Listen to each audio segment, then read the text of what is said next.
في عام 2016 صعد فريق برازيلي لأول مرة من الدرجة الثالثة إلى دوري الكبار ونهائي الكاس اللاتيني، وكانت قصة كفاح ومعاناة لهذا الفريق، ولكن لم تكتمل فرحتهم.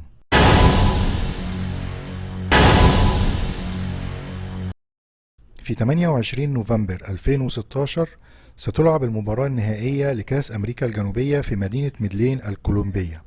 غادرت بعثة الفريق مطار ساو باولو البرازيلي متجها إلى كولومبيا. أقلعت الرحلة في تمام الساعة 10 مساء، وكان الفريق البرازيلي في غاية السعادة.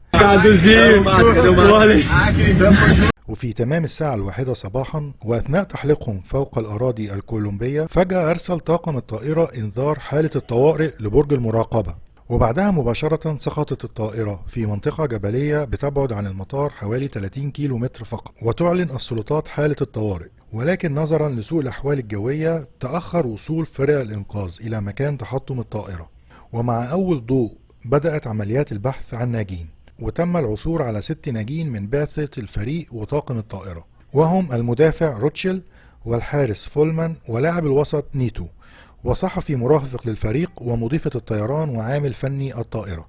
وبعد فاجعة تحطم الطائرة حضر مشجعين المباراة النهائية إلى الاستاد، وظلوا يهتفون باسم الضحايا طوال وقت المباراة التي لم تلعب.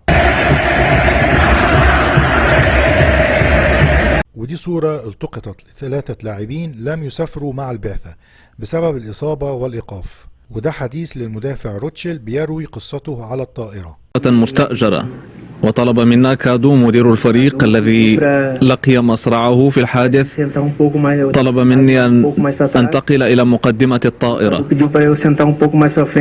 كنت أجلس أقرب إلى ذيل الطائرة، فطلب مني كادو أن أنتقل إلى المقدمة